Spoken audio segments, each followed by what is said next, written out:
One method to control the generation area in ComfyUI comes from the workflow called regional conditioning that is built in with the IP adapter.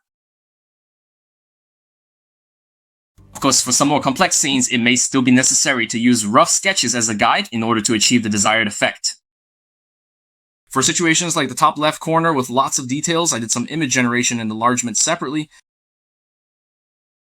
This example comes from the regional conditioning workflow in the IP adapter examples. The process looks like this when you drag it in.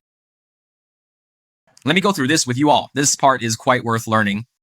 Using this mask node, we can separate colors from the image, such as red, green, blue, and so on, and turn them into masks. So we can drag out a preview and see it all at a glance. The white areas represent the parts affected by our red influence, which is the area influenced by our first IP adapter. The green one below affects our second IP adapter, which is the main character part. It's very clear. Because there are only two masks here.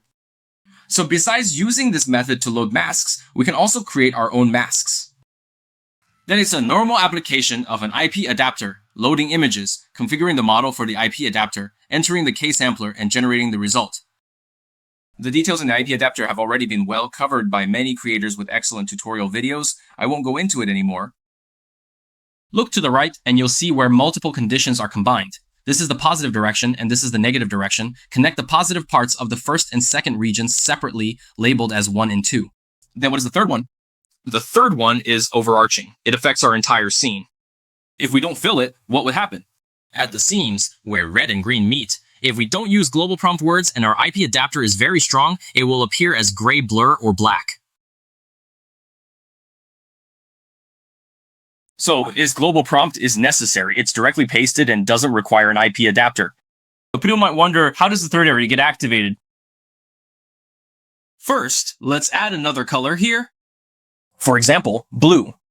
Similarly, we need to activate the third IPW. Now I'll demonstrate how to connect them.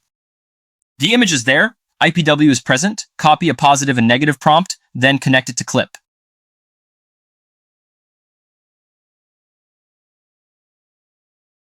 The clip on the right works the same way.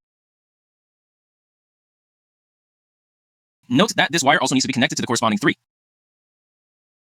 Global prompt connected to 4. Now you might have another question. How do you connect the 6th and 7th areas? So what I mean is connecting them together, which allows for more conditions. I don't have time for specifics. You can see that this place has only 7 colors. Although 7 colors are usually enough in normal situations, I think some people might still raise questions about it. So my answer here is that we should go back to the basics. Actually, what we need to do is create a mask. Why don't we just load a mask directly? Would that work? It's definitely possible, and even better, there's no problem in applying an independent mask to each IP adapter without using this node. But you need to pay attention to the correspondence between objects, including size and other details. Can this color area be improved? This picture was done by you in Photoshop. In ComfyUI, there is an extension that, after installation, has a node called Painter node. It is also used in real-time painting workflows. But what's the problem?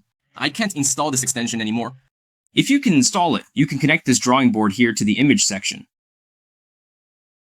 If you only need to control 8 areas at this moment, connecting a drawing board would make things much easier and more than enough. Navigate to RunningHub, click on AI, or click the link in the introduction to register and receive 120 points. Log in daily to get an additional 100 points. The corresponding AI workflow and one-click AI applications have been deployed online and can now be run and tested online.